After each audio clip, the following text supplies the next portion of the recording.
Olá, espero te encontrar bem nesse dia. Seguiremos nossos estudos bíblicos refletindo hoje sobre 1 Reis capítulo 6. E queria desafiar vocês a pensarem sobre o seguinte tema: existe em você devoção? A palavra devoção ela vem do latim e significa práticas religiosas onde há sempre o encontro da fé e o uso da razão. No dicionário, a palavra devoção vai significar uma entrega incondicional. Então, ter devoção, você vai se apegar e se entregar a esse amor que você tem por Deus, fazendo de forma consciente e ao mesmo tempo desfrutando de plena alegria e gozo em tudo que você vai realizar. Mas antes da gente prosseguir, com essa nossa reflexão, eu quero te pedir que você se inscreva aqui no nosso canal, ativa aí o sininho, assim você vai ser abençoado, porque você vai receber todas as notificações e você pode ajudar a expandir a palavra de Deus, Deixa sempre seu like, comenta, compartilha. São ações que são rápidas e nos ajudam a expandir, esse conteúdo para outras vidas também. Então faça você parte disso. Seja abençoado e também um abençoador. O nosso objetivo é que você cresça no conhecimento de Deus e que você leve esse conhecimento a outras vidas. Voltando aqui ao nosso tema, existe devoção em você? Então nós já vimos o que é devoção. E será que ela realmente existe em nós? No capítulo 6 de Reis, nós percebemos o quê? A movimentação para a construção do templo está rico em detalhes e isso vai nos mostrar algo sobre o que é fazer com devoção. Nós vamos ler alguns trechos apenas desse capítulo, mas eu incentivo a vocês que leiam todo o capítulo porque ele é riquíssimo em detalhes, para que você possa mergulhar e entender a profundidade de ter uma vida em devoção. Começa assim a palavra. E sucedeu que no ano de 480, depois de saírem os filhos de Israel do Egito, no ano 4º do reinado de Salomão sobre Israel, no mês de Zive, começou a edificar a casa do Senhor. E a casa que o rei Salomão edificou ao Senhor era de 60 côvados de comprimento e 20 côvados de largura e de 30 côvados de altura. Eu vou passar para o versículo 7. E edificava-se a casa com pedras preparadas. Como as traziam, se edificava, de maneira que nem martelo, nem machado, nem nenhum outro instrumento de ferro se ouviu na casa quando edificava. No versículo 11, então veio a palavra do Senhor a Salomão dizendo, quanto a esta casa que tu edificas, se andares nos meus estatutos e fizeres os meus juízos e guardares todos os meus mandamentos, andando neles, confirmarei para contigo a minha palavra, a qual falei a Davi teu pai, e habitarei no meio dos filhos de Israel, e não desampararei o meu povo de Israel. Assim edificou Salomão aquela casa e a acabou. Bom, vou ler até aí e eu reforço, leia todo o capítulo porque ele é riquíssimo. E agora nós vamos aí percorrer ele pensando e meditando um pouquinho. Nós temos aqui então a descrição de todo esse processo, Logo no versículo 1 a gente já aprende que o quê? Que a construção do templo, ela começou aí no 4º ano do reinado de Salomão, então cerca aí de 480 anos após a saída do povo de Israel do Egito. Então isso é um marco temporal, É importante porque isso aí vai conectar a construção do templo, a história do povo hebreu e a promessa que Deus fez a Davi de que seu filho construiria uma casa para o Senhor, Então assim essa edificação do templo, ela é vista como o quê? Cumprimento da promessa divina. Aí vem, logo em seguida, nos próximos versículos, vai mostrando as dimensões do templo. Então ele tinha 60 côvados, E é interessante saber que o côvado, a palavra côvado, ela vem do latim, que é cubitus, e significa cotovelo. Então o côvado era uma medida comum, nessas civilizações antigas, que se dava a partir do cotovelo, até a ponta do dedo médio. Então essa distância era um côvado. Mais ou menos tinha variação, entre os babilônicos, egípcios e hebreus, mas colocando uma média aí era em torno de 45 centímetros. Então, se nós formos pensar, aí sobre essas medidas, a gente tinha ali, então, que as dimensões do templo eram 27 metros de comprimento, 9 metros de largura e 13,5 metros de altura. Ou seja, medidas significativas, mostrando aí a magnitude, a grandiosidade do templo. né? Então, o fato do templo ter o dobro do comprimento do tabernáculo móvel, né, que era usado lá no êxodo de Israel, enfatiza aí a permanência e importância deste novo lugar aí de adoração. Seguindo, a gente vê que no versículo 7, ele vai destacar outro ponto aí muito importante da construção, né? Então, o templo ele foi construído com pedras já preparadas, né? Isso significa que não se ouviu barulho de martelo, machado ou qualquer ferramenta, né? Então, esse detalhe aí, ele é simbólico e espiritual, porque sugere que o templo de Salomão foi construído com um cuidado extraordinário, muita reverência, refletindo o que? A santidade do local, né? Então, não poderia ter barulhos, né? Então, é carregado aí de uma reverência ao Senhor. Né? No versículo 8 começa a descrever as câmaras laterais que foram, né, construídas ao redor das paredes do templo. Né? Essas câmaras elas tinham o objetivo de servir como armazéns, né, para os utensílios do templo e outros objetos sagrados.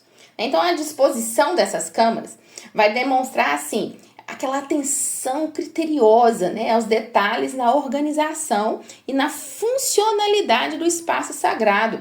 Ou seja, é tudo projetado com reverência, mas com razão, pensando na funcionalidade de cada ponto. A partir do versículo 15, né, a gente começa a perceber as características da parte interna.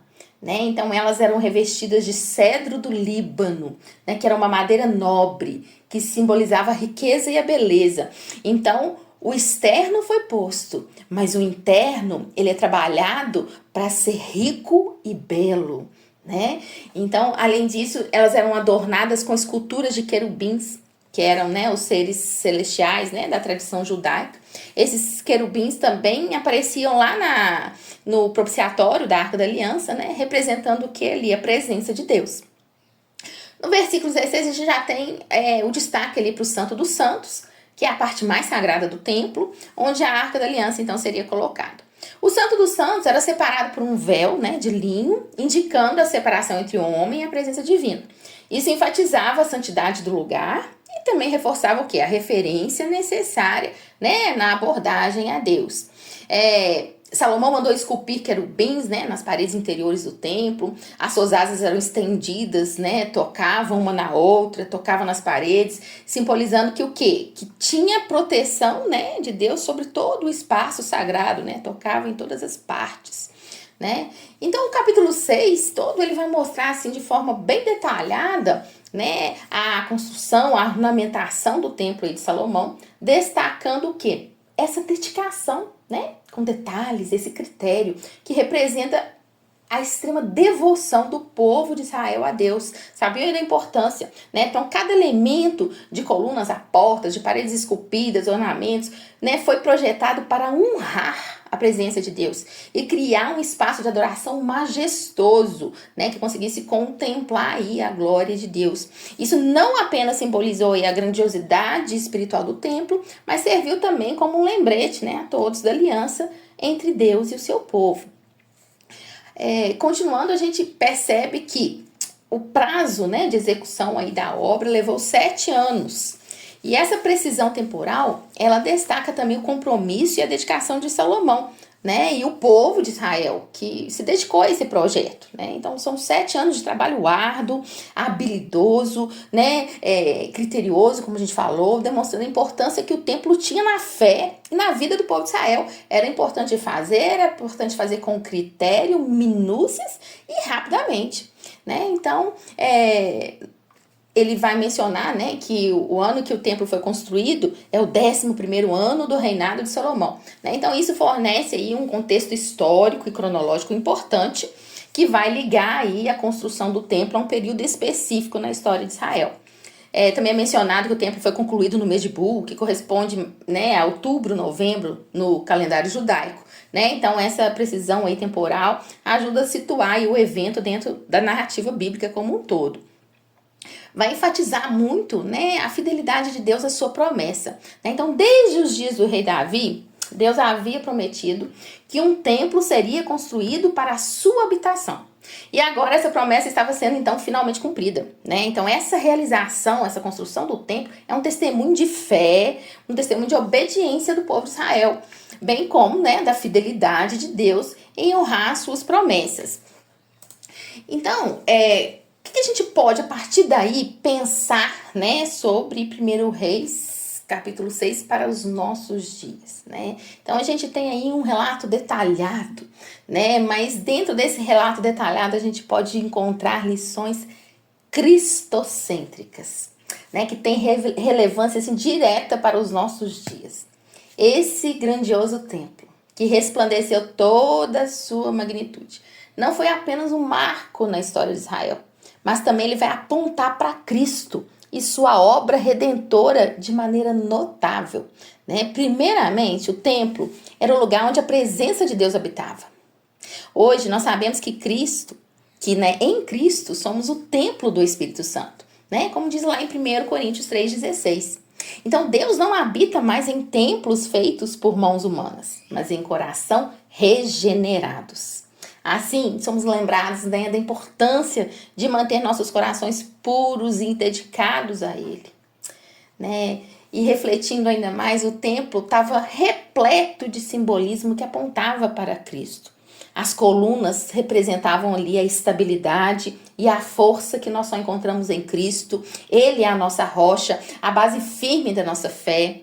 Os querubins esculpidos que guardavam ali a Arca da Aliança nos lembram os anjos que proclamam o nascimento de Cristo e a sua ressurreição, né? Então, a beleza e a santidade do templo também vão destacar a necessidade de uma adoração reverente. Em Cristo, nós temos acesso ao Pai. Mas não devemos tratar essa graça com irreverência. Devemos adorar o Senhor em espírito e em verdade, assim como os adoradores no templo faziam. Precisamos ter reverência nessa adoração, né? Além disso, essa conclusão da construção do templo nos ensina sobre a fidelidade de Deus em cumprir promessas. Da mesma forma, Ele é fiel em todas as suas promessas em Cristo. Seja em tempos de dificuldade ou prosperidade, podemos confiar que Ele nunca nos deixará e nem nos abandonará. Ele é fiel para cumprir tudo o que Ele prometeu.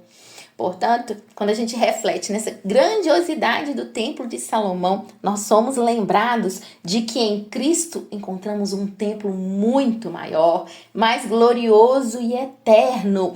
Ele é o nosso sumo sacerdote, o Cordeiro de Deus que tira o pecado do mundo. Que vivamos em adoração e serviço a Ele, reconhecendo sua soberania e fidelidade hoje e para sempre. Esse capítulo é tremendo. Incentivo vocês a lerem ele em espírito, que o Senhor vai falar ao coração de vocês. Eu queria separar aqui 3 pontos para que a gente pudesse orar, né, trazendo essa palavra a nós. Primeiro, essa busca por uma presença divina. Da mesma forma que o Templo de Salomão era o lugar onde a presença de Deus habitava entre o povo de Israel, nós podemos então orar pedindo a Deus para que a sua presença venha habitar nas nossas vidas hoje, né? Então vamos orar para que Ele esteja conosco em nossos momentos de adoração, de estudo da palavra, nas atividades diárias, no seu cotidiano, né? No seu cotidiano, você sempre fale: Senhor, fique à vontade em agir. Fique à vontade em estar aqui conosco. A presença do Senhor deve ser aquilo que mais queremos nas nossas vidas, né? Peça, né, a Deus que vem te encher com o Espírito Santo, tornando aí seu templo vivo e cheio da presença, né? Outro ponto, né, que podemos colocar em oração é essa adoração reverente.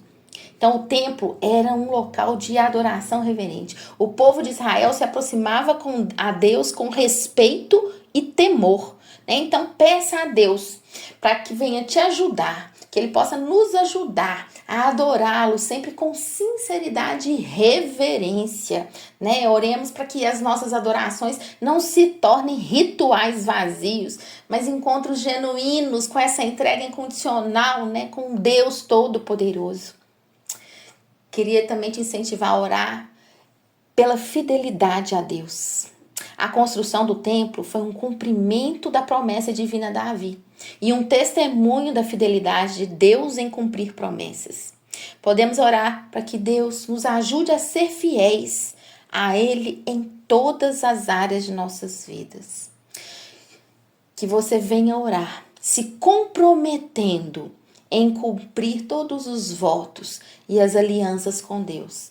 Assim como Ele é fiel em todas as suas promessas para conosco, que nós possamos ser fiéis a Ele. Então ore para que você tenha uma vida em fidelidade a Deus. Que Deus abençoe vocês.